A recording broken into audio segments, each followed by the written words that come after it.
Hello students, welcome to e-learning with Ankit. So today in this video we are going to cover the complete chapter that is coordination compound. Coordination compounds पूरा complete one shot एक तरीके से कह सकते हैं, इसमें हम पूरा complete पढ़ने वाले हैं.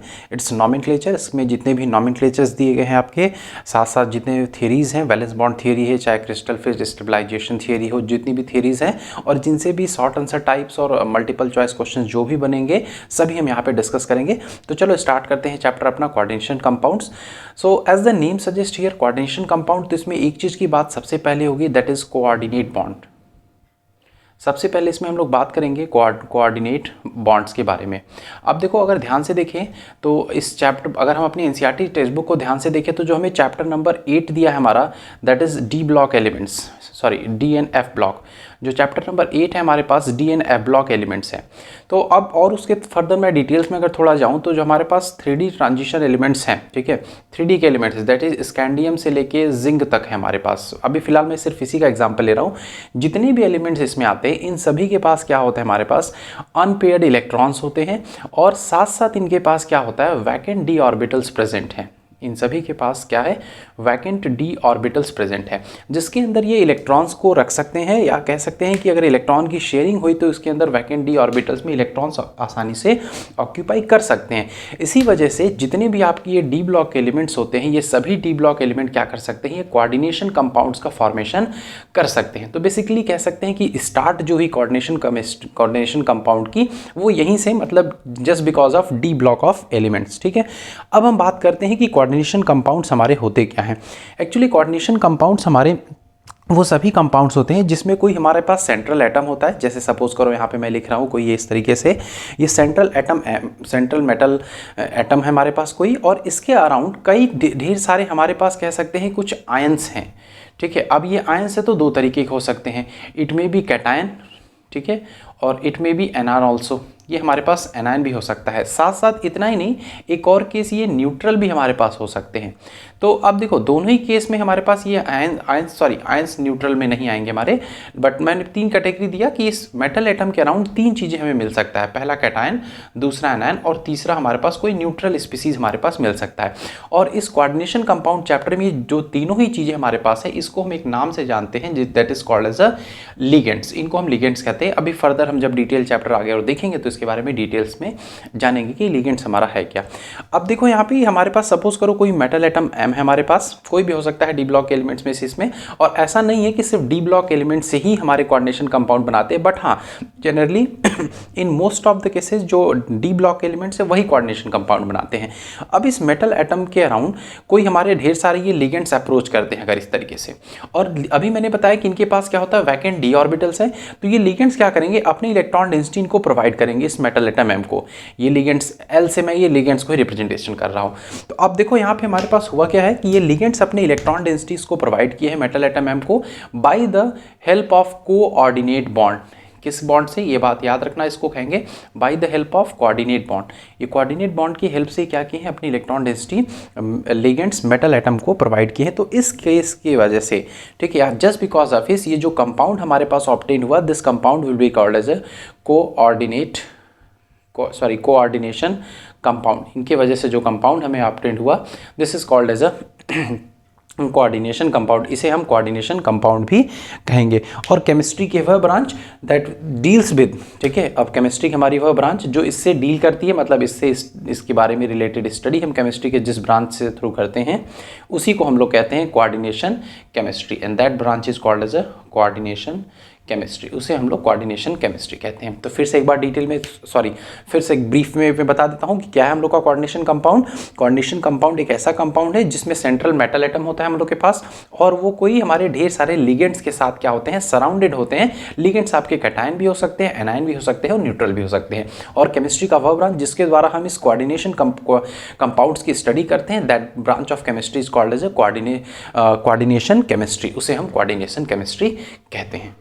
Types of complexes. अब हमको इतना पता चल गया कि कोऑर्डिनेशन कंपाउंड्स क्या है और केमिस्ट्री का वह ब्रांच जिसके द्वारा हम कोऑर्डिनेशन कंपाउंड की स्टडी करते हैं that is called as a coordination chemistry. अब इसके बाद जो नेक्स्ट टॉपिक हमारा आता है that is called as a types of coordination compounds या टाइप्स ऑफ कॉम्प्लेक्सेस. इनको कोऑर्डिनेशन कॉम्प्लेक्स भी कहते हैं. तो अब हेडिंग है हमारा next that is types of complexes कह सकते हैं.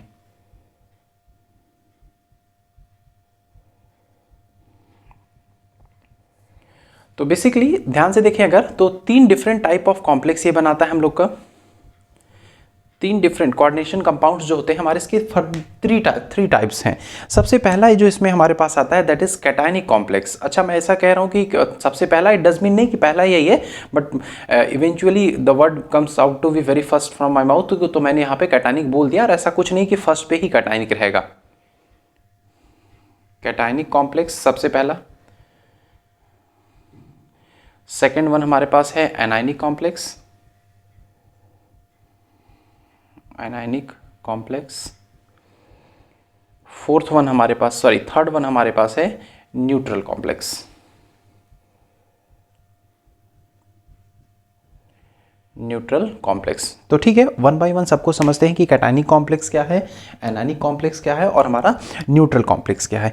तो ऐसा एक कॉम्प्लेक्स एटम हम लोग के पास जिसमें कॉम्प्लेक्स आयन हो उसके ऊपर एक कैरी कह सकते हैं कि such type of complex ion which carries a net positive charge, जिसके ऊपर एक नेट पॉजिटिव चार्ज हो, तो उसको हम लोग कैटायनिक कॉम्प्लेक्स कहेंगे। जैसे एग्जाम्पल अगर मैं यहाँ पे लिखता हूँ CO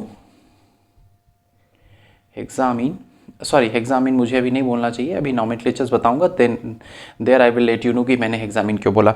ठीक है, अब इसके ऊपर अगर मैं यहाँ पे +3 चार्ज लिख रहा हूँ, तो आप देख सकते हो इस पूरे कोऑर्डिनेशन कंपाउंड पे चार्ज यहाँ पे +3 प्रेजेंट है, तो we will call it as a cationic complex, या ऐसा कोऑर्डिनेशन कंपाउंड जो हमारा कैटायनिक है। ठीक है, कुछ और भी एग्जाम्पल जैसे मैं यहाँ पे लिख सकता हूँ, निकेल का एग्जाम्पल याद आ रहा है यहाँ पे, Ni, अगेन उसी तरीके से NH3, ठीक है, अमोनिया जिसको आप कहते हो, ठीक है, 6 इसको भी लिख सकते हैं ऑक्टाहेड्रल कॉम्प्लेक्स, और यहाँ पे ये, तो ये दोनों ही हमारे एग्जाम्पल किसके हो जाएंगे, कैटायनिक कॉम्प्लेक्स, मतलब एक ऐसा कॉम्प्लेक्स जिसपे पॉजिटिव चार्ज होता हो।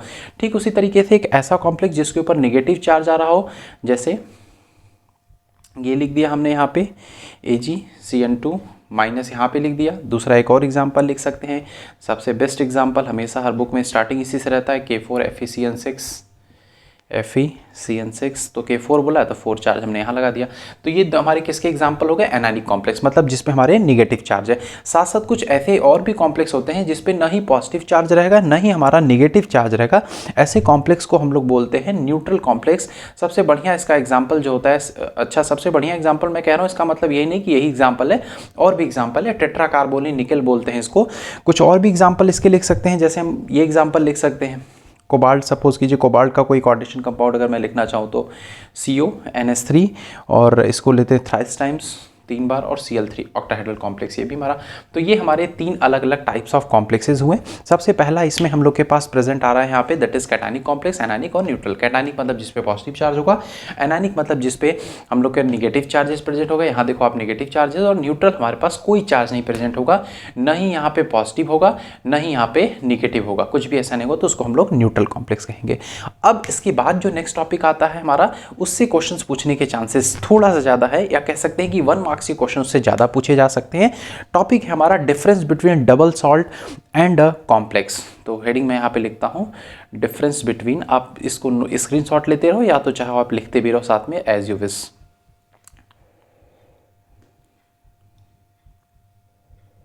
डिफरेंस बिटवीन डबल सॉल्ट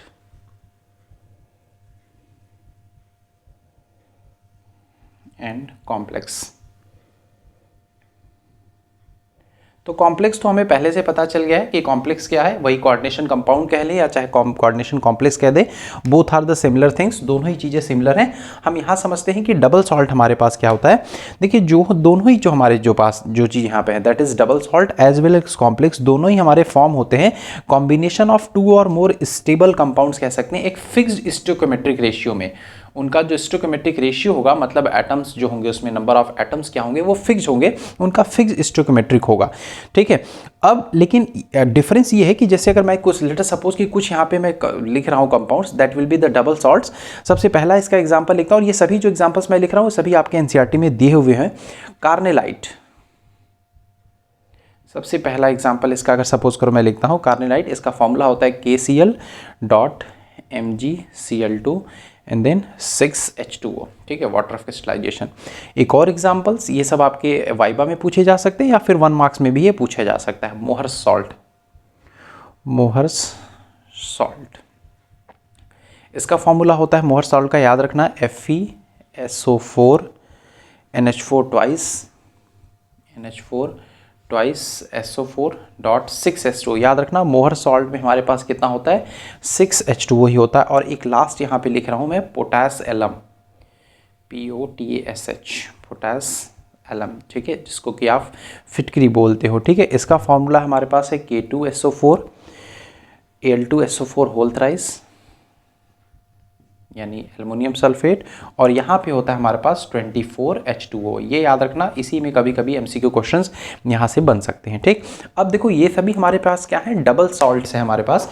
जब इनका हम डिसोसिएशन कराएंगे, मतलब डिसोसिएशन मीन्स वाटर के प्रेजेंस में, यानी H2O के प्रेजेंस में जब इनका हम डिसोसिएशन कराएंगे तो ये प्रॉपर पर्टिकुलर आयंस में ब्रेकडाउन हो जाएंगे, वहीं कोऑर्डिनेशन कॉम्प्लेक्स हमारा ब्रेकडाउन नहीं होगा। अच्छा, मैं कैसे ये चीज़ बोल रहा हूँ कि प्रॉपर ब्रेकडाउन हो जाएंगे, तो चलो इस चीज़ को मैं लिख कर दिखाता हूँ। सपोज करो कि later suppose I have taken an example, मैं यहाँ पे एक एग्जाम्पल लिख रहा हूँ।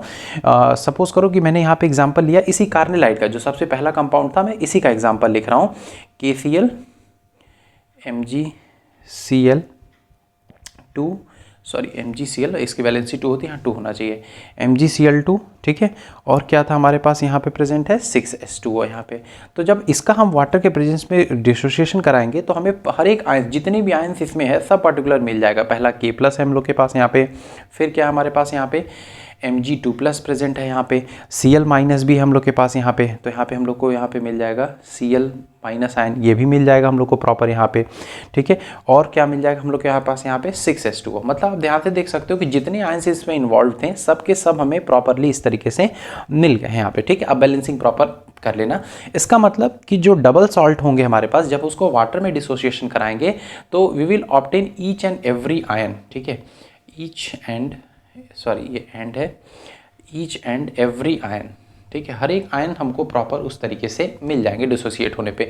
बट वहीं at the same time if we will try to dissociate any coordination compound, अगर कोई ऐसा कोऑर्डिनेशन कंपाउंड है उसको हम करना चाहेंगे तो वहाँ पे हमें नहीं मिलेगा। देखो कैसे इस चीज़ को मैं कह रहा हूँ, ठीक है। आप प्रॉपर बीच बीच में आप स्क्रीनशॉट वगैरह लेते रहना तो चीज़ें जल्दी बेहतर समझ में आएंगी, ठीक है। सॉरी, नोट्स आपके पास बेहतर रहेगा, अदरवाइज मैं नोट्स भी डिस्क्रिप्शन में मैं प्रोवाइड कर दूंगा, आप वहाँ से डाउनलोड कर सकते हो।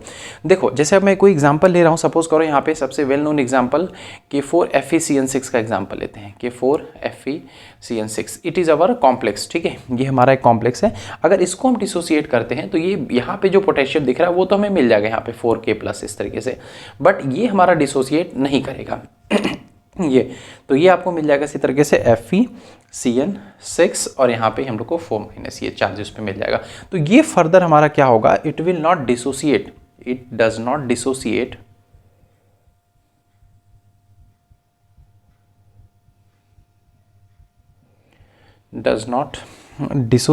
टू गिव, इस तरीके से आप अपने नोट्स में लिखना है इसको, टू गिव Fe2+, यहाँ से नहीं आपको Fe2+ मिलेगा, एंड Cl- आयन, ये आपको फर्दर डिसोसिएट होके नहीं मिलेगा। तो यही एक हमारा डिफरेंस है, मतलब ये एक मेजर डिफरेंस है, यही सिर्फ एक डिफरेंस नहीं है between double salt and complex. ये हमारा डिसोसिएट हो जाएंगे। एक ऑलरेडी मैंने यहाँ लिखा कि इसमें स्टोइकियोमेट्री फिक्स होती है, ठीक है, दोनों में ही एक्चुअली स्टोइकियोमेट्री हमारी फिक्स होती है। हाँ, एक चीज़ यहाँ पे याद रखेंगे कि जैसे अगर हमने KCl2 का इसका डिसोसिएशन कराया तो ये हमारा पोटेशियम की भी प्रॉपर्टी शो करेगा, मैग्नीशियम की भी, क्लोरीन की भी, वाटर की भी। बट यहाँ पे no longer cyanide will show the property of cyanide, क्योंकि अब इसके साथ मिलकर के कॉम्प्लेक्स का फॉर्मेशन कर दिया है, तो अब ये नहीं आयरन की प्रॉपर्टी शो करेगा, ठीक है। मतलब ओवरऑल ये मिक्स हो चुका है, अब इसकी ये प्रॉपर्टी नहीं शो करेगा। तो ये हमारा डिफरेंस था between double salt and complex के बारे में। अब हम बात करते हैं नॉमेनक्लेचर्स की, ठीक है। नाउ वी विल, अच्छा पहले आप इसका स्क्रीनशॉट ले लो। Now we will discuss about the nomenclature of coordination compounds, ठीक है। अब कोऑर्डिनेशन कंपाउंड्स के हम नॉमेनक्लेचर की बात करते हैं। तो नॉमेनक्लेचर की बात करने से पहले, before talking about the nomenclature of coordination compound, कुछ इंपॉर्टेंट टर्म्स हैं कोऑर्डिनेशन कंपाउंड से रिलेटेड, हमें उसको समझना पड़ेगा। तो हेडिंग कीजिएगा important terms related to coordination compounds.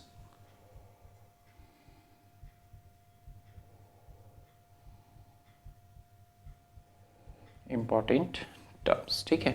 अब हम लोग बात करते हैं कुछ इंपॉर्टेंट टर्म्स के बारे में। तो now let us discuss some important terms. देखो कुछ इंपॉर्टेंट टर्म्स हम यहाँ पे डिस्कस कर रहे हैं कोऑर्डिनेशन कंपाउंड से रिलेटेड। तो सबसे पहला उसमें हमारे पास है ligands and central metal atoms. तो जैसे मैंने स्टार्टिंग में बात किया था, ठीक उसी तरीके से सबसे पहले लिगेंड्स की बात करते हैं, और जो सेंट्रल मेटल एटम है हमारे पास यहाँ पे, सेंट्रल मेटल एटम या सिंपली सेंट्रल एटम भी कह देंगे तो इट्स वेल एंड गुड, ऐसा कोई दिक्कत नहीं है।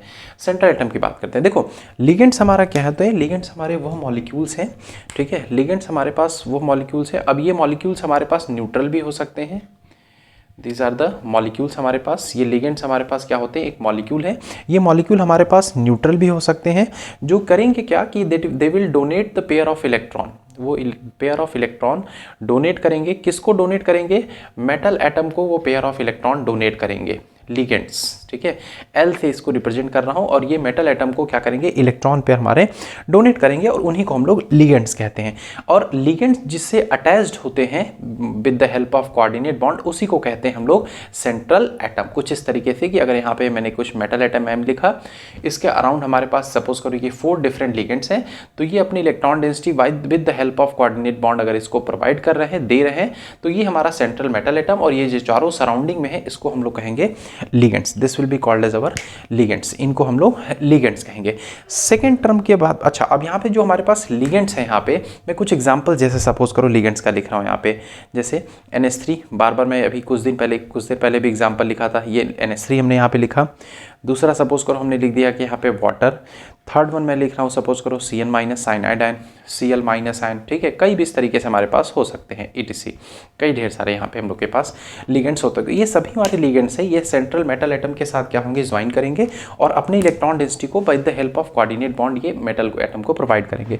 अब इसमें एक चीज़ ध्यान देना है हमें कि जो यहाँ पे इसमें जो हमारे पास ये कोऑर्डिनेट करेंगे इसमें, तो ये जो लिगेंड्स है हमारे पास, ठीक है, इनमें कभी कभी हो सकता है कि एक ही डोनर एटम हो, किसी किसी के पास हो सकता है कि 2 डोनर एटम हो, ठीक है, और इलेक्ट्रॉन पेयर तो सभी एक ही डोनेट करेंगे, ठीक है। तो उस बेसिस पे जब इनके पास एक ही जिसमें एक एटम हो जो इलेक्ट्रॉन को डोनेट करे, जैसे इसमें नाइट्रोजन, इसमें ऑक्सीजन, ठीक है, इसमें कार्बन, इसमें क्लोरीन, तो ऐसे सभी लिगेंड्स जिसमें केवल एक ही एटम हो जो इलेक्ट्रॉन पेयर को डोनेट कर रहे हैं, उसको हम लोग कहते हैं monodentate. This are called as a monodentate ligands, या तो उनको हम लोग कह सकते हैं यूनिडेंटेट। ये मतलब नेम रखने का है, ऐसा सब अलग अलग, ठीक है, बट है दोनों सेम चीज़ें। मोनोडेंटेट और यूनिडेंटेट लिगेंड्स उनको कहेंगे, ठीक है।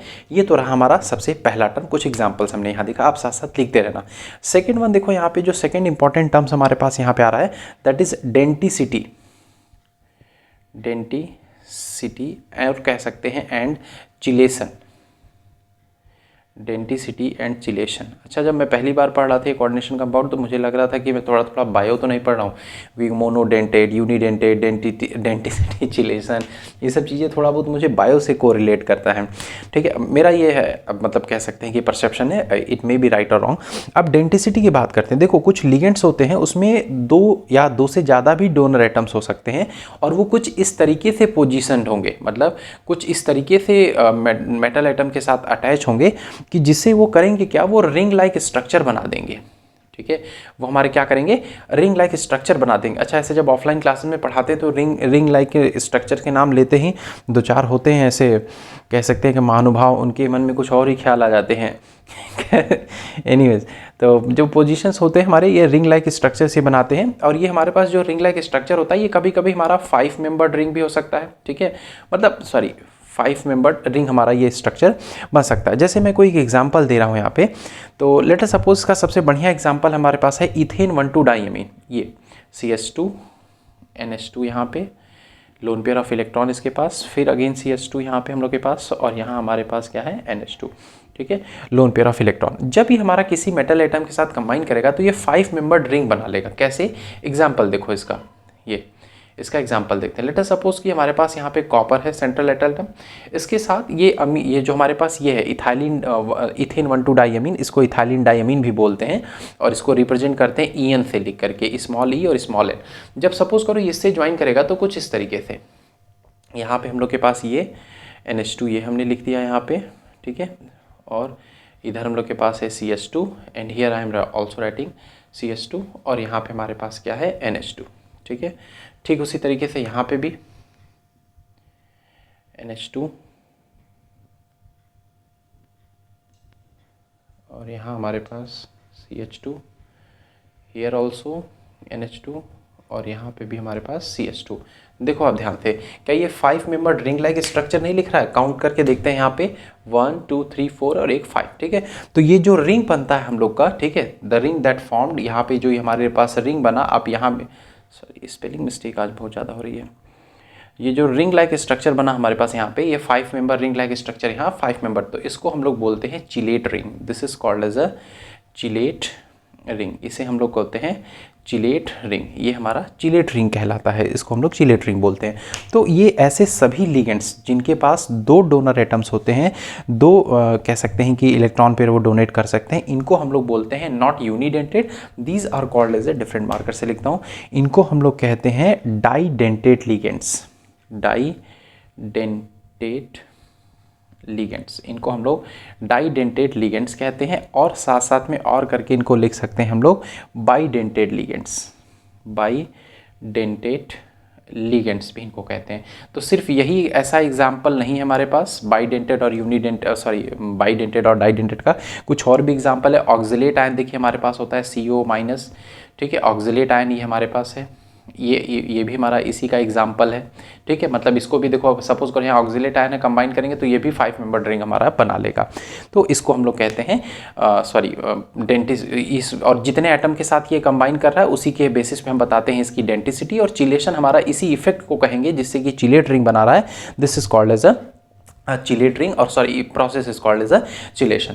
तो अब ऐसा नहीं है कि सिर्फ हमारे पास एक डाइडेंटेड लिगेंड्स ही है, कुछ इसी तरीके से और भी लिगेंड्स हैं जिसमें 2 से ज़्यादा भी हमारे पास डोनर एटम्स हैं। जैसे कुछ एग्जांपल मैं बताता हूँ, आप पहले इसका स्क्रीनशॉट ले लो, ठीक। तो अब देखो, अब कुछ और भी हमारे पास एग्जाम्पल हैं जिसमें 2 या 2 से ज़्यादा ही डोनर एटम हमें मिल सकते हैं। देखो उस केस में, ऐसे कंपाउंड्स के एग्जांपल्स, ऐसे लिगेंड्स के एग्जांपल बता रहा हूँ। तो इसका सबसे बढ़िया एग्जांपल जो होता है, ये पूछा भी जाता है most of the time, EDTA बोलते हैं उसको, EDTA। इसका पूरा नाम होता है इथाइलिन डाइअमीन टेट्राएसीटेट। मैं पूरा लिख नहीं रहा हूँ, ध्यान से फिर से एक बार सुन लो, इथाइलिन डाइअमीन टेट्राएसीटेट।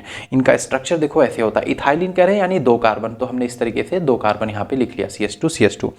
अब अमीन कहा जा रहा है, इसका मतलब नाइट्रोजन तो पक्का होगा, चलो नाइट्रोजन लिख लिया। अब उसके बाद टेट्राएसीटेट कहा जा रहा है, एसीटेट हमारा क्या होता है, CH3CO ग्रुप, लेकिन भाई अब यहाँ पे ग्रुप के साथ अटैच है तो CH3 होगा नहीं, उसका एक हाइड्रोजन हट जाएगा हमारे पापास।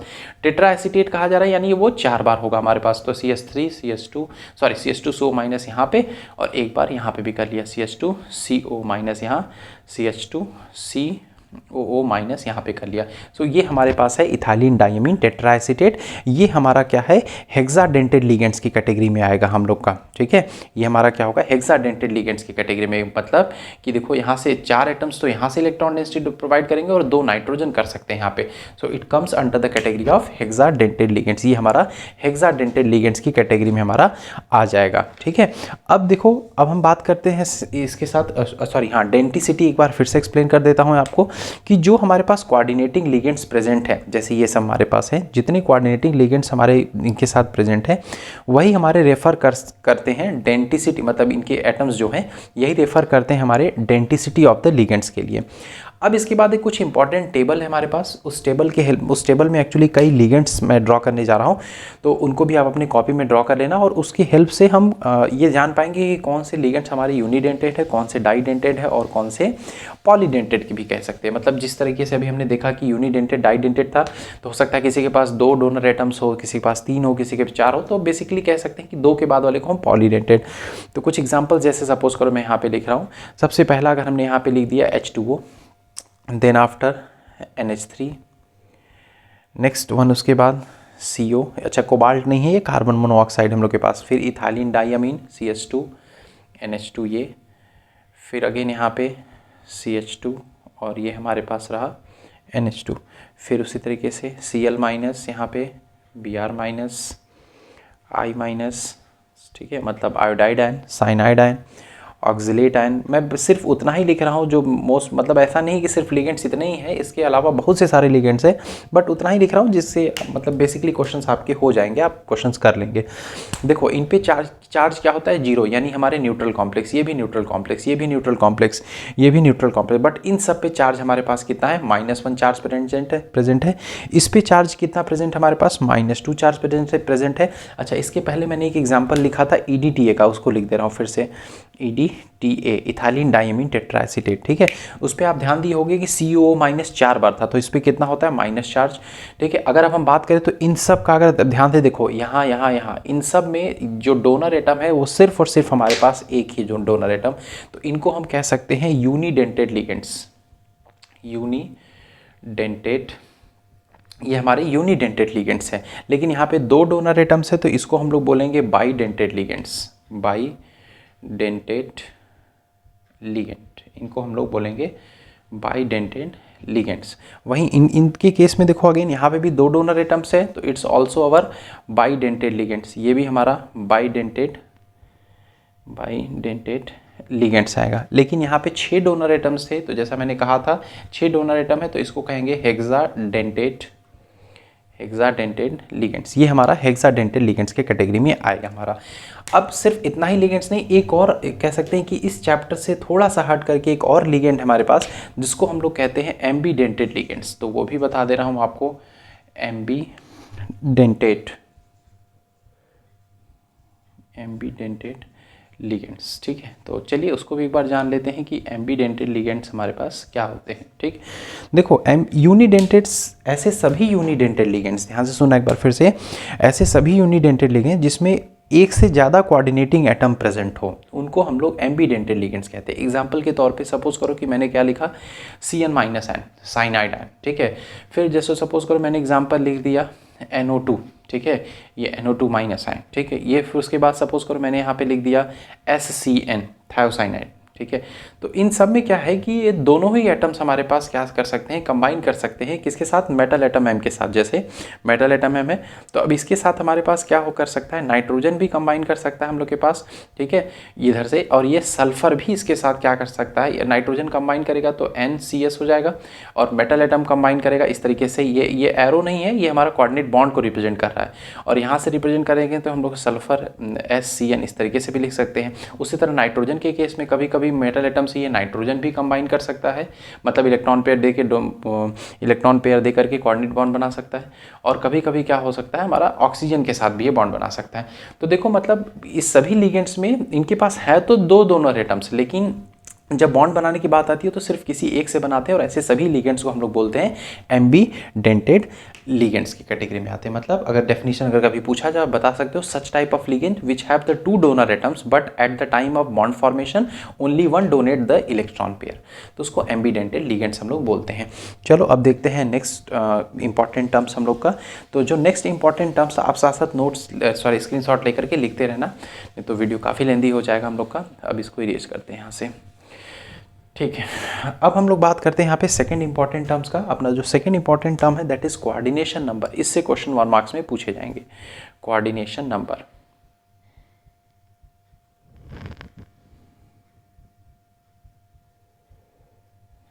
कोऑर्डिनेशन नंबर,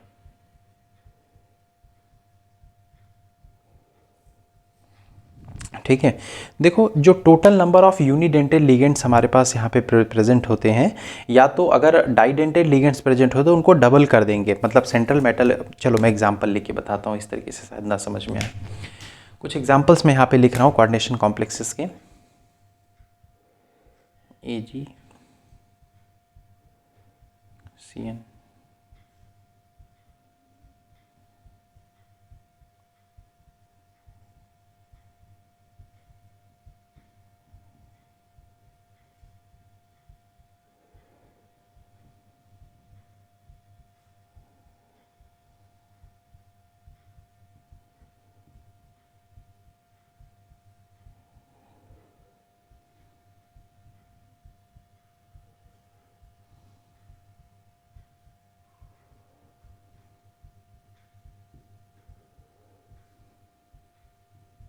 देखो अब हम कोऑर्डिनेशन नंबर की बात करते हैं तो डायरेक्ट ये याद रखना कि जितने लिगेंड्स इसके साथ मेटल एटम के साथ अटैच होते हैं वही उसका कोऑर्डिनेशन नंबर होता है। तो यहाँ पे 2 लिगेंड्स है यानी 2 साइनाइड एटम है, तो यहाँ पे जो कोऑर्डिनेशन नंबर ये CN कोऑर्डिनेशन नंबर के लिए हमने लिखा है ये 2 होंगे। यहाँ पे देखो कॉपर के साथ कितने, इसका कोऑर्डिनेशन नंबर 4 लिगेंड्स अटैच है तो यहाँ पे 4 होंगे। H2O देखो कितना है, 6 बार है यहाँ पे, तो क्रोमियम के लिए जो कोऑर्डिनेशन नंबर हो जाएगा उसका 6 हो जाएगा। बट यहाँ देखो यहाँ C2O4 है, और अभी कुछ देर पहले मैंने बताया ऑक्सिलेट आयन COO-। देखो एक्चुअली जनरली यही है ये Cu2O4 हमारा। तो ये बाइडेंटेड लिगेंड्स है। जब बाइडेंटेड लिगेंड्स है तो वहाँ पे जो उसका कोऑर्डिनेशन नंबर होता है उसके लिए आपको इंटू 2 करना है, जितने भी हो। जैसे यहाँ 3 है तो 3 इंटू 2 कीजिएगा आप, then after you will find out the coordination number. तो कोऑर्डिनेशन नंबर हमारा क्या है, जो लिगेंड्स हमारे पास अटैच होते हैं सेंट्रल एटम के साथ डायरेक्टली, उसी को कोऑर्डिनेशन नंबर कहते हैं। अगर हमारे पास बाइडेंटेड लिगेंड्स हुआ या डाइडेंटेड लिगेंड्स हुआ तो उस केस में हमें इंटू 2 कर देना होगा। ठीक है, अब तीसरा टर्म की बात करते हैं, यानी third important terms related to coordination compound. जो थर्ड इंपॉर्टेंट टर्म है related to our coordination compound, that is coordination sphere कह सकते हैं। ठीक है, coordination sphere.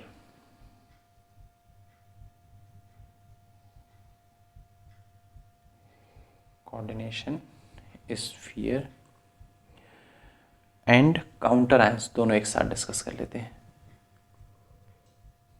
And counter ion, ये सब सारी चीज़ें मैं नोट्स में लिखा हूँ और कोशिश करूँगा, I will try my best कि आपको ये PDF फॉर्म में डिस्क्रिप्शन में प्रोवाइड कर दूँ।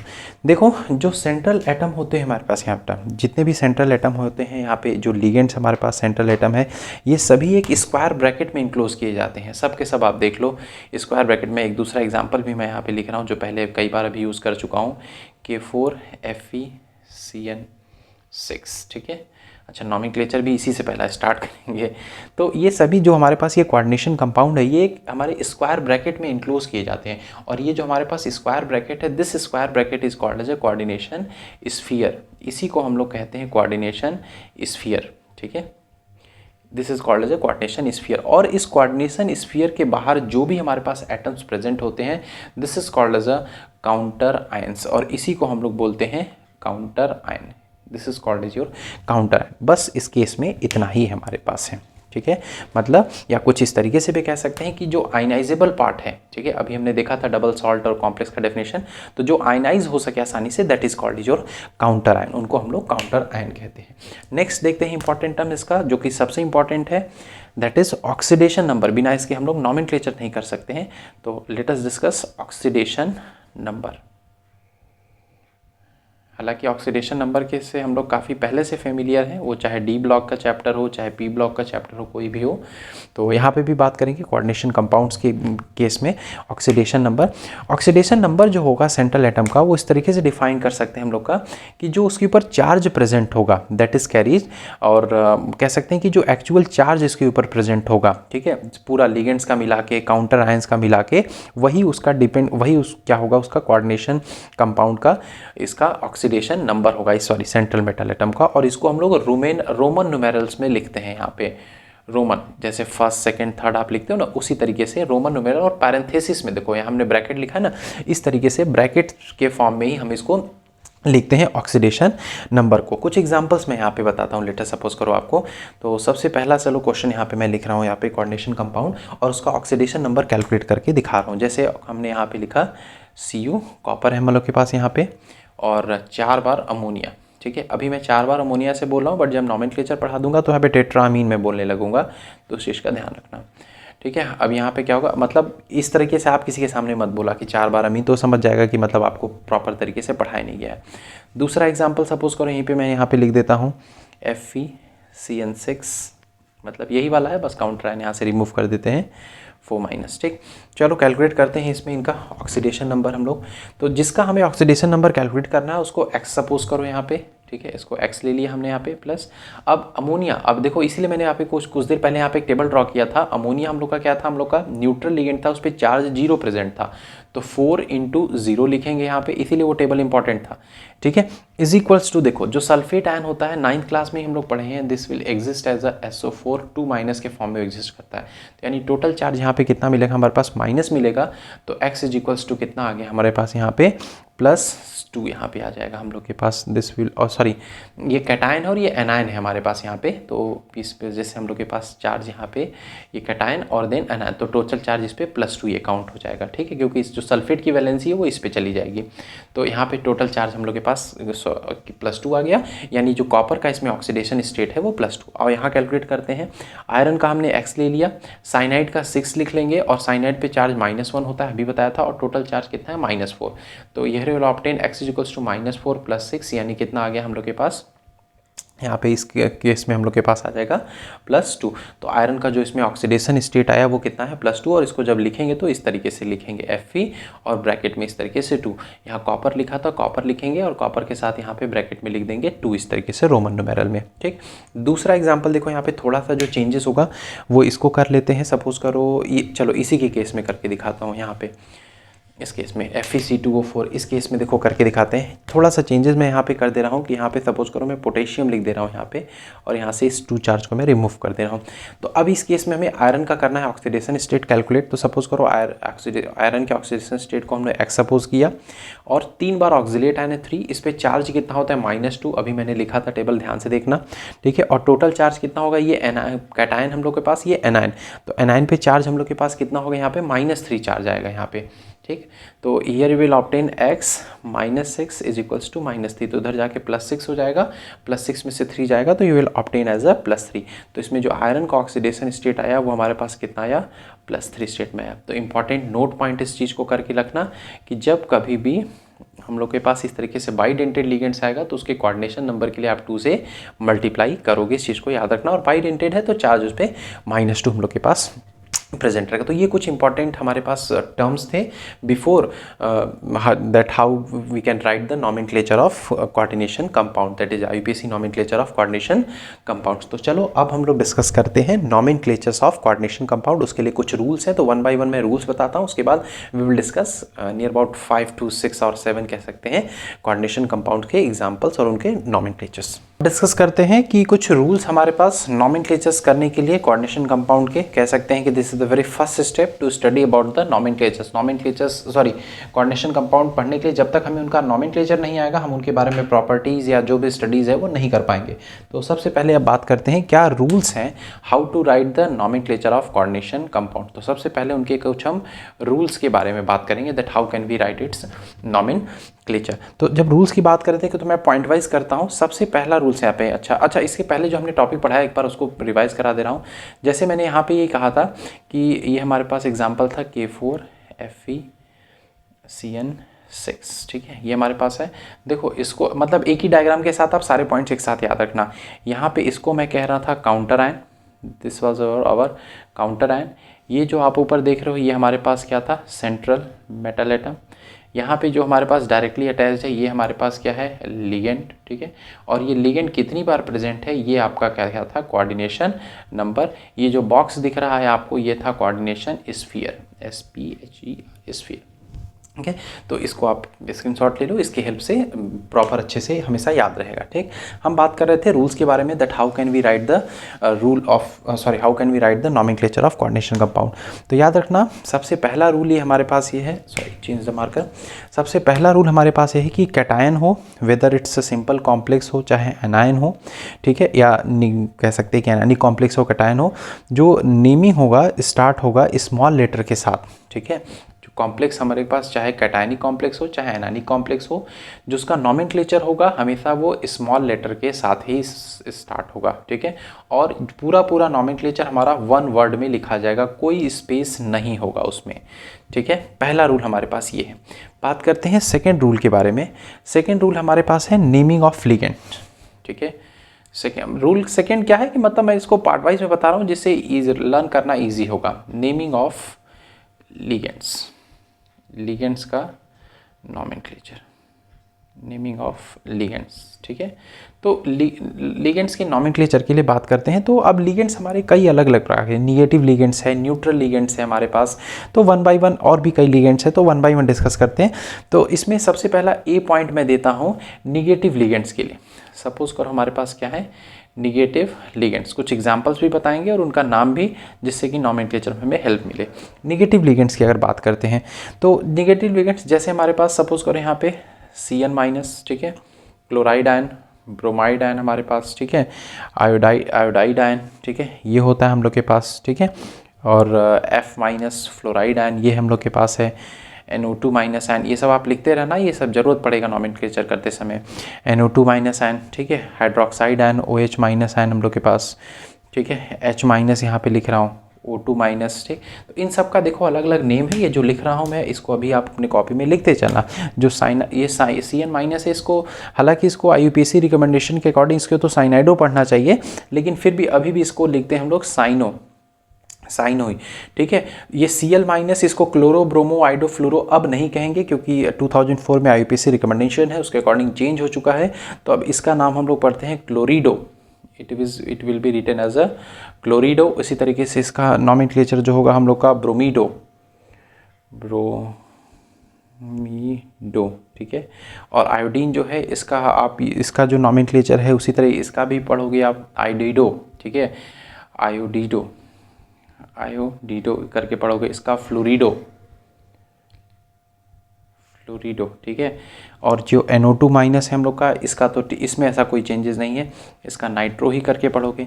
OH माइनस है, इसका हाइड्रोक्सो, याद रखना हाइड्रोक्साइड आयन होता है, बट यहाँ पे नाम चेंज करेंगे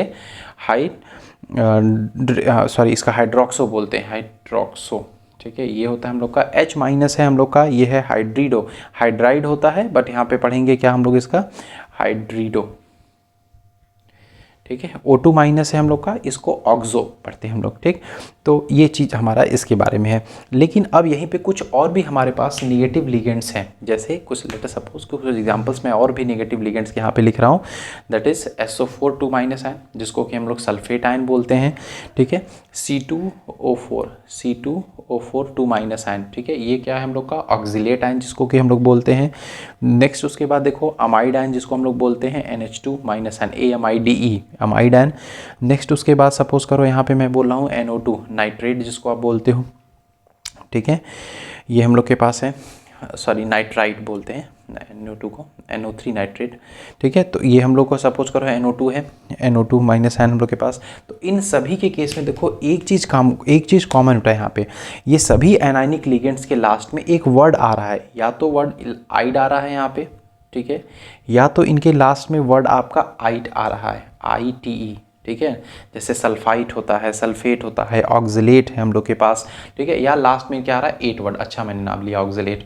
तो याद रखना जब ऐसे सभी एनायनिक लिगेंड्स जिनके लास्ट में ये 3 वर्ड आ रहा हो, तो उनके लास्ट में जो ई वर्ड है, ये ई वाला वर्ड हटा दो और ओ लगा दो इनके साथ, यानी आइड है तो आइडो, आइट है तो आइटो, एट है तो एटो वर्ड लगा दोगे, ठीक है। तो यानी जैसे सल्फेट, इसका हम लोग नॉमेनक्लेचर बोलते हैं ना सल्फेट आयन, तो अब IUPAC लिखते समय, कोऑर्डिनेशन में लिखते समय इसको सल्फेट नहीं बोलोगे नो लॉन्गर, और इसको अब हम लोग इसको बोलेंगे सल्फेटो, ठीक है, सल्फेटो यहाँ पे बोलेंगे। इसको ऑक्जिलेट बोलते थे, no longer is called oxalate, अब इसको बोलेंगे ऑक्जिलेटो, ठीक है। इनको हम लोग बोलेंगे ऑक्जिलेटो। उसी तरीके से जैसे मैं अमाइड बोल रहा था, IDE अमाइड, लेकिन अब यहाँ पे ई हटा दो, अमाइडो इसको लिखेंगे, AMIDO। मैं स्पेलिंग इसलिए पढ़ रहा हूँ क्योंकि नॉमेनक्लेचर लिखते समय बच्चे गलती करते हैं, ठीक। उसी तरह NO2 को हम लोग क्या बोल रहे थे, नाइट्राइड बोल रहे थे, IT, लेकिन अब यहाँ पे IT नहीं लगेगा, अब यहाँ पे लगेगा नाइट्रीटो, ठीक है। तो ये बहुत इंपॉर्टेंट था, इसको अच्छे से याद रखना। तो ये हमारे कुछ इंपॉर्टेंट नेगेटिव लिगेंड्स है, ऐसा नहीं कि सिर्फ इतना ही है, ठीक है। बी पार्ट इसमें मैं कैटेगराइज करना चाहूँगा, यहाँ पे लिख रहे हैं बी पार्ट हम लोग के पास यहाँ पे, ठीक है। बी पार्ट इसमें मैं ये लिख दे रहा हूँ यहाँ पे कि कुछ हमारे पास न्यूट्रल लिगेंड्स भी हैं, ठीक है। बेसिकली जो ऑर्गेनिक लिगेंड्स होते हैं वो हमारे पास क्या है, न्यूट्रल लिगेंड्स है। इसके एग्जाम्पल देखते हैं न्यूट्रल लिगेंड्स के, जैसे NH3, ठीक है।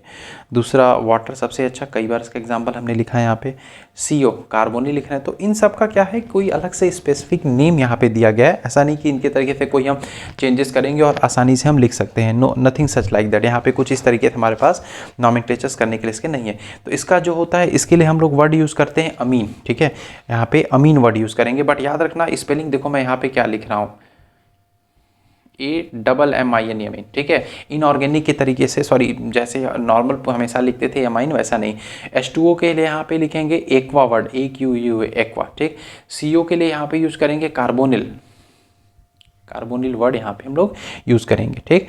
अब ऐसा नहीं है कि सिर्फ हमारे पास न्यूट्रल लिगेंड्स और एनायनिक लिगेंड्स ही हैं, यानी निगेटिव वाले, कुछ पॉजिटिव भी हैं, बट वो रेयर केसेस में है पॉजिटिव वाले, ठीक है। यहाँ पे मैं कुछ पॉजिटिव लिगेंड्स के बारे में भी लिख दे रहा हूँ। जैसे पॉजिटिव लिगेंड्स सपोज करो यहाँ पे NO2 प्लस है, ठीक है। तो इसका जो नॉमेनक्लेचर होता है वो होता है नाइट्रोसोनियम,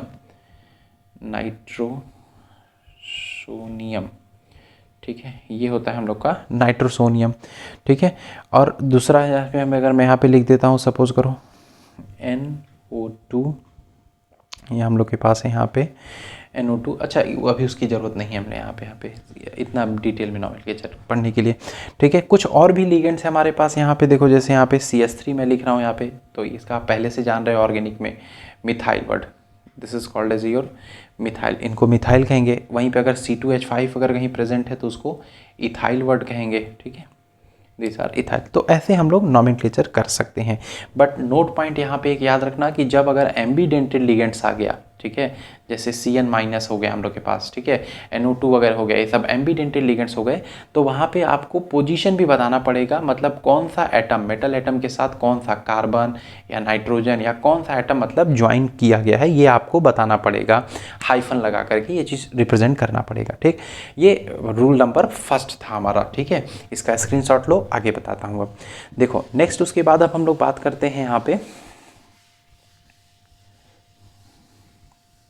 सेकेंड पॉइंट, नॉमेनक्लेचर करने के लिए जो सेकेंड इंपॉर्टेंट चीज़ हमारे पास, न्यूमेरल प्रीफिक्सेस।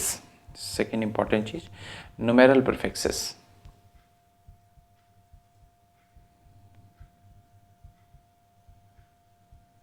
ठीक है, न्यूमेरल प्रीफिक्सेस की बात करते हैं हम लोग।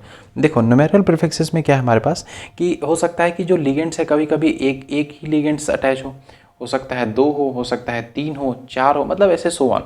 तो जैसे जैसे ये चेंज होता रहेगा उसी अकॉर्डिंग हम भी चेंज करते जाएंगे। जैसे 1 के लिए तो कुछ लिखने की जरूरत नहीं, लेकिन 2 रहेगा तो डाई वर्ड यूज़ करेंगे, 3 रहा तो ट्राई वर्ड यूज़ करेंगे। ठीक है, 4 रहा तो हम क्या यूज़ करेंगे यहाँ पे, टेट्रा वर्ड यूज़ करेंगे। तो इस तरीके से लिगेंड्स हम क्या करेंगे आगे जैसे जैसे बढ़ेंगे उसके अकॉर्डिंग हम भी नॉमेनक्लेचर पे चेंज करते जाएंगे।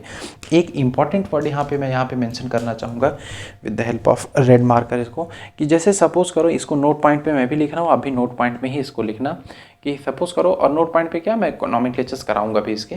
सपोज करो बेटा यहाँ पे लेट अस सपोज कि I have written over here amine. ठीक है, NH3 यहाँ पे सपोज करो हमने यहाँ पे लिख दिया NH3। ठीक है, और ये NH3 कितनी बार है, 4 बार है। तो अब इसका नॉमेनक्लेचर देखो आप इस तरीके से लिखोगे, टेट्रा, ठीक है, और अमीन का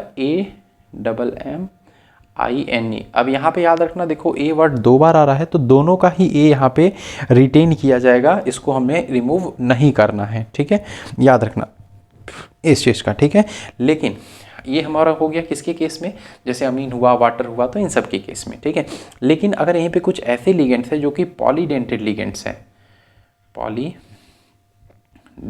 लिगेंड्स। अच्छा, कौन कौन से होते हैं हमारे पास पॉलीडेंटेड लिगेंड्स, हमको पता है।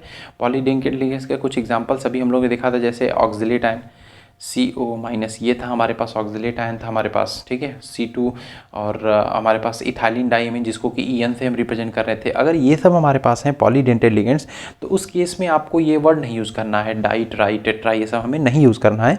वहाँ पे कुछ अलग टाइप का प्रीफिक्स हम यूज़ करेंगे।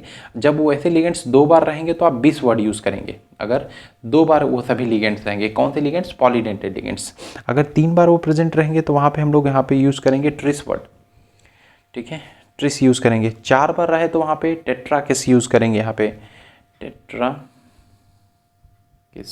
ठीक है, 4 बार अगर हो गए तो टेट्रा किस यूज़ करेंगे। तो इस तरीके से जब पॉलीडेंटेड लिगेंड्स आएंगे तो नॉमेनक्लेचर हम लोग लिखेंगे यहाँ पे। ठीक, फोर्थ रूल की बात करते हैं, या कैसे, सॉरी फोर्थ नहीं, थर्ड रूल लिखो यहाँ पे, याद बात करते हैं हम लोग की order of naming of ligands. तो हमेशा जब भी लिगेंड्स का नॉमेनक्लेचर कीजिए, याद रखिए अल्फ़ाबेटिकल ऑर्डर का ध्यान रखना है। अल्फ़ाबेटिकल ऑर्डर का हमें ध्यान रखना है। ठीक है, अल्फ़ाबेटिकल ऑर्डर का हमेशा ध्यान रखिएगा नॉमेनक्लेचर करते समय। मतलब कि 2 लिगेंड्स अगर इस तरीके से प्रेजेंट है, जैसे H2O यहाँ पे हमने लिखा और दूसरा यहाँ सपोज करो हमने क्लोरीन लिखा। ठीक है, तो H2O का जो नॉमेनक्लेचर होता है, लिगेंड्स का जो नाम होता है वो होता है एक्वा वर्ड, AQUA, और Cl का जो होता है हम लोग लिखते हैं इसका क्लोरिडो। ठीक है, तो इसका एक्वा ए वर्ड अल्फ़ाबेट में पहले आ रहा है, सी बाद में। तो नॉमेनक्लेचर करते समय पहले एक्वा लिखेंगे और फिर क्लोरिडो के बारे में हम लोग लिखेंगे। ठीक, ये इसका नॉमेनक्लेचर के बारे में हम लोग के पास हो गया। अब चौथा और सबसे लास्ट रूल बता देता हूँ आपको एक चीज़, कि फोर्थ वन सबसे लास्ट ये बता देता हूँ यहाँ पे, कि अगर सपोज़ करो हम लोग के पास कि इस तरीके का कोई कॉम्प्लेक्स आयन है, इस तरीके का, पहले जो मैं लिया था उसी की हेल्प से बता रहा हूँ। ये K4 हमारे पास यहाँ पे, और FeCN 6 ये हमारे पास है, ठीक है। तो इसमें देखो ये कैटायन है और ये एनायन, तो हमेशा कैटायन का नॉमेनक्लेचर पहले लिखेंगे, जैसे यूजुअली हम इनऑर्गेनिक कंपाउंड्स में लिखते आते हैं। पहले कैटायन यानी पहले पोटेशियम, उसके बाद हम इसका नॉमेनक्लेचर लिखेंगे, मतलब सबसे पहले कैटायन का और फिर एनायन का नॉमेनक्लेचर, ठीक है। इसी में एक बात मैं और ऐड करना चाहूँगा कि अगर कोई ऐसा कॉम्प्लेक्स आयन हुआ जो इस पर निगेटिव चार्ज है, ठीक है, इसी पे मान लो मैं इस तरीके से लिख रहा हूँ FeCN6, ठीक है, और 4- देखो यहाँ पे, तो अगर इस तरीके से कोई निगेटिव आयन है हम लोग के पास, ठीक है, यानी एनायनिक कॉम्प्लेक्स है, तो उसके जो सेंट्रल एटम है उसके लास्ट में आपको 8 वर्ड जोड़ना पड़ेगा, ठीक है। तो जैसे ये आयरन अब नहीं लिखोगे, अब इसका नॉमेनक्लेचर लिखते समय आप फेरेट वर्ड लिखोगे, ठीक है। कोई ऐसे मान लो सिलिकॉन का कोई कंपाउंड है, ठीक है, उसके साथ लिगेंड्स अटैच है और उसके ऊपर चार्ज मान लो इस तरीके से नेगेटिव है, तो यहाँ पे सिलिकॉन नहीं लिखोगे, आप सिलिकेट वर्ड यूज़ करेंगे, यहाँ पे सिलिकेट वर्ड, ठीक है, याद रखना इस चीज़ को।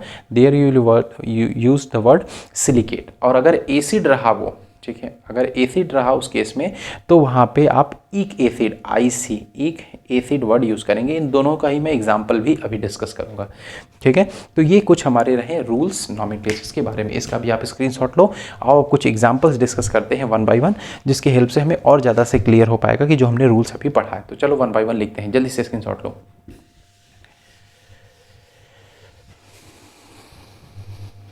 चलो देखो, सबसे पहला एग्जांपल यहाँ पे लेते हैं, एंड एग्जांपल इज, सपोज करो ये लेता हूँ CONH3,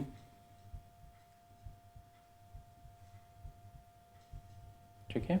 इसका हमें नॉमेनक्लेचर्स लिखना है, तो कैसे लिखेंगे? सबसे पहले यहाँ पर पास लिगेंड का नॉमेनक्लेचर कितना है, लिगेंड 6 बार है, तो 6 लिगेंड्स है यहाँ पे, तो क्या वर्ड यूज़ करेंगे यहाँ पे, हेक्सा, ठीक है। और NH3 की क्या लिखते हैं, अमीन। याद रखना AA दोनों बार रहेगा और M भी 2 बार रहता है इसके अमीन में, कोऑर्डिनेशन वाले में, हेक्सा अमीन, ठीक है। और कोई लिगेंड सब नहीं है इसके पास, तो हमारे पास अगला क्या है, कोबाल्ट। देखो कोई स्पेस भी मैं नहीं दे रहा हूँ नॉमेनक्लेचर, इस बात का ध्यान रखना। कोबाल्ट का अब हमें ऑक्सीडेशन स्टेट लिखना होगा, तो ऑक्सीडेशन स्टेट निकालना अभी हम लोग ने सीखा था, कोबाल्ट का X कर लेंगे यहाँ पे। अमोनिया क्या है, न्यूट्रल लिगेंड है, तो यहाँ पे 6 × 0 कर लोगे। और टोटल चार्ज देखो ये हम लोग के पास क्या है, कैटायन है और ये एनायन है, तो यानी +3 चार्ज यहाँ पे प्रेजेंट आएगा हमारे पास, ठीक है। तो ये तो 0 हो जाएगा, यानी X पे 3 चार्ज आएगा, तो कोबाल्ट का ऑक्सीडेशन स्टेट कितना हो गया, 3। रोमन न्यूमेरल में लिखेंगे, ब्रैकेट में लिखेंगे, बाद में हमारे पास यहाँ पे क्या है, क्लोराइड, तो डायरेक्ट यहाँ पे लिख देंगे हम लोग क्लोराइड, ठीक है। और ऐसा नहीं है कि अब हमें 3 बार ट्राईक्लोराइड लिखने की जरूरत है, नहीं, उसकी 3 वैलेंसी को हमने ऑलरेडी यहाँ पे यूटिलाइज कर लिया है, ठीक। और देखो दूसरा देखते हैं यहाँ पे क्वेश्चन कोई, late us suppose second question, इसमें मैं कोई लिगेंड चेंज कर दे रहा हूँ। अब क्रोमियम का कॉम्प्लेक्स है ये, वाटर, 4 मॉलिक्यूल्स इसके हैं यहाँ पे हम लोग के पास, Cl2, और यहाँ पे लिख लेते हैं NO3, ठीक है। So let us try to write the nomenclature of this one. तो अब देखो यहाँ पे हमारे पास ये एक्वा वर्ड इसको बोलेंगे और इसका क्लोरिडो, तो अभी मैंने एग्जांपल दिखाया था, बताया था कि एक्वा वर्ड पहले लिखेंगे क्योंकि अल्फ़ाबेटिकल ऑर्डर का ध्यान रखना है। तो here we will write here tetra, ठीक है, ये टेट्रा हो गया हमारे पास, और एक्वा, टेट्रा एक्वा, और क्लोरिडो कितनी बार है, 2 बार है, तो यहाँ पे लिखेंगे टेट्रा एक्वा डाई क्लोरिडो, ठीक है। अब क्रोमियम, ठीक है, इसके बाद क्रोमियम कितना है, क्रोमियम का ऑक्सीडेशन स्टेट यहाँ पे, चलो कैलकुलेट करते हैं। क्रोमियम का X ले लेंगे यहाँ पे हम लोग, वाटर हम लोग के पास न्यूट्रल लिगेंड है, तो 4 × 0, और क्लोरीन 2 बार है, तो 2 × -1 चार्ज होता है, और टोटल NO3 पे चार्ज हम लोग के पास कितना होता है, -1, ठीक है। तो ये हम लोग के पास -1 हो गया, सॉरी कैटायन है ना, तो +1 होगा यहाँ पे, तो ये -2 उधर +2 में बन के जाएगा, यानी टोटल चार्ज कितना आ जाएगा हमारे पास, +3 आ जाएगा। तो क्रोमियम 3rd मिलेगा यहाँ पे हमारे पास, और NO3 को हम लोग क्या बोलते हैं, नाइट्रेट बोलते हैं, तो here we will write here nitrate, यहाँ पे हमारे पास हो गया नाइट्रेट वर्ड, इस तरीके से हम यहाँ पे लिख लेंगे नाइट्रेट। अब आओ तीसरा कोई एग्जाम्पल डिस्कस करते हैं। यहाँ पे 3rd वन एग्जाम्पल, सपोज करो यहाँ पे 3rd वन एग्जाम्पल मैं लिख रहा हूँ K3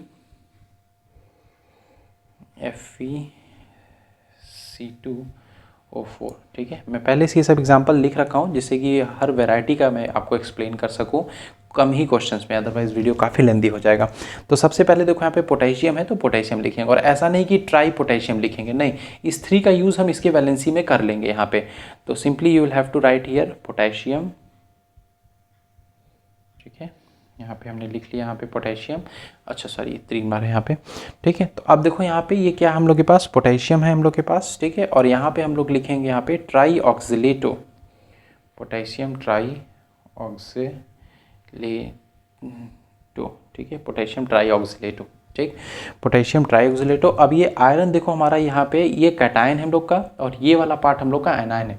अभी मैंने यहाँ पे रूल लिखा था कि जब एनायन में आ जाते हैं मेटल एटम तो उसके लास्ट में 8 वर्ड लगाना है यहाँ पे, तो पोटेशियम ट्राईऑक्सीलेटो फेरेट लिखिएगा आप यहाँ पे, FeRRATE, पोटेशियम ट्राईऑक्सीलेटो फेरेट वर्ड यहाँ पे हम लोग लिखेंगे और इसका जो चार्ज इसके ऊपर है वो कैलकुलेट करते हैं। और आयरन यानी ऑक्सीडेशन स्टेट X हो गया आयरन का, प्लस ये ऑक्सीलेट जो C2O4 हम लोग का बाइडेंटेड लिगेंड्स है, तो 3 × -2 यहाँ पे हम लोग के पास, और टोटल चार्ज कितना इस पे आएगा इसका 3, ठीक है, -3, तो ये -6 उधर जाएगा तो +6 में जाएगा, यानी चार्ज कितना आ जाएगा 3 आ जाएगा। बस हो गया इसका ये नॉमेनक्लेचर हम लोग के पास। एक और एग्जांपल इसी का डिस्कस करते हैं, क्योंकि ये कभी मोस्टली ये मैंने देखा है कई बार ये पूछते हुए एग्जाम्स में। तो Na2 सपोज करो यहाँ पे हमने लिखा, और दूसरा यहाँ पे लिख रहा हमने SiF6 यहाँ पे लिख दिया। तो अगेन अब इसका करेंगे तो सबसे पहले क्या लिखेंगे यहाँ पे, सोडियम। याद रखना डाई सोडियम मत लिख देना, वो गलत हो जाएगा, सोडियम। फिर उसके बाद 6 बार फ्लोरीन है हम लोग को यहाँ, तो क्या लिखेंगे, हेक्सा फ्लोरिडो। याद रखो फ्लूरो नहीं फ्लोरिडो, FLURIDO, हेक्सा फ्लोरिडो। सिलिकॉन नहीं लिखेंगे यहाँ पे, अब क्या लिखेंगे यहाँ पे, सिलिकेट, ठीक है, सोडियम हेक्सा फ्लोरिडो सिलिकेट, ठीक है। अब ऑक्सीडेशन स्टेट अगर निकालोगे तो देखो कितना आएगा, सिलिकॉन का X कर लेते हैं, इसका 6 × -1 और टोटल चार्ज कितना हो जाएगा यहाँ पे -2, तो इधर जाएगा +2, तो यानी हमारे पास 4 मिल जाएगा यहाँ पे, ठीक है। Sodium hexa fluorido silicate 4th ion, ठीक है, 4th चार्ज हम लोग का। इस तरीके से हम लोग इसका नॉमेनक्लेचर कर सकते हैं जब भी इस तरीके से हमारे पास कंपाउंड है। अच्छा एक बिस और ट्रिस वाला भी मैं बता दूं इस केस में, एक एग्जांपल सपोज करो बिस और ट्रिस का एक एग्जांपल। हाँ, इसका बढ़िया एग्जांपल देखो, ये हमारे पास हो सकता है COCl, ये आपके एनसीईआरटी का क्वेश्चन है। EN2 यहाँ पे लिख देते हैं यहाँ पे, और यहाँ पे सपोज करो ONO, ठीक है। देखो ONO से हमें कंफ्यूज नहीं होना है, ONO इस बात को रिप्रेजेंट कर रहा है कि यहाँ पे जो इस कोबाल्ट के साथ जो बॉन्डिंग है वो इस ऑक्सीजन के साथ यहाँ पे है, ठीक है। तो चलो देखो अब यहाँ पे इसका नॉमेनक्लेचर लिखना है, तो सबसे पहले देखो यहाँ पे ये इथेन 1,2-डाइअमीन ई से आ रहा है हम लोग का, तो पहले इसको लिखेंगे नहीं। ये क्लोरीन C से आ रहा है और नाइट्रीटो हम लोग का क्या आ रहा है N से, तो यानी सबसे पहले इसका क्लोरिडो का लिखेंगे। और कितनी बार है ये क्लोरिडो हम लोग का, ठीक है, सॉरी क्लोरो 2 बार नहीं होगा ये, हाँ 1 ही बार, ठीक है। तो यहाँ पे इसको हम लिख देते हैं क्लोरिडो, सबसे पहले क्लोरिडो। और देखो ये हम लोग का बाइडेंटेड लिगेंड्स है, तो इसके लिए डाई वर्ड आपको नहीं यूज़ करना है, ठीक है। तो ये अभी बताया था बिस ट्रिस ये सब यूज़ करेंगे, तो क्लोरिडो और यहाँ पे लिखिएगा बिस, ठीक है। और इसका पूरा नाम लिखेंगे, इसका पूरा नाम होता है इथेन 1,2-डाइअमीन, EN का, तो पूरा लिखेंगे जैसे ऑर्गेनिक केमिस्ट्री में लिखते हैं हम लोग, इथेन 1,2-डाई, ठीक है। अब याद रखना यहाँ पे जो अमीन होता है वो AMINE होता है, इसमें चेंजेस है इसलिए मैं इस नॉमेनक्लेचर को बता रहा हूँ। इथेन 1,2-डाइअमीन, और अगला क्या है हम लोग के पास यहाँ लिखेंगे नाइट्रीटो, इथेन 1,2-डाइअमीन नाइट्रीटो कोबाल्ट, ठीक है। अब कैटायनिक लिगेंड है, एनायनिक होता तो कोबाल्टेट लिख देते हैं फिर हम लोग, कोबाल्ट। ऑक्सीडेशन स्टेट देखो इसका -1 आएगा, ये न्यूट्रल लिगेंड है और इस पर -1 चार्ज होता है, तो यानी -1 उधर जाके हो जाएगा +1 के साथ मिलकर के 3, तो cobalt 3rd ion, cobalt 3rd ion लिखना जरूरी है, तभी पता चलेगा कि हम लोग के पास ये कोई एनायनिक कॉम्प्लेक्स है, सॉरी कैटायनिक कॉम्प्लेक्स है। तो इस तरीके से with the help of this some examples we can write the nomenclatures of coordination compounds. फिर भी अगर कोई नहीं आएगा तो आप कमेंट सेक्शन में मुझे करके बताना। रेस्ट ऑफ द थिंग्स हम लोग दूसरी वीडियो में डिस्कस करेंगे, बिकॉज आई कैन सी कि ड्यूरेशन काफ़ी लंबा हो चुका है, ठीक। टिल द टाइम पढ़ते रहो इस चैप्टर को, बाकी चीज़ें बहुत जल्दी हम लोग डिस्कस करेंगे नेक्स्ट किसी पार्ट में।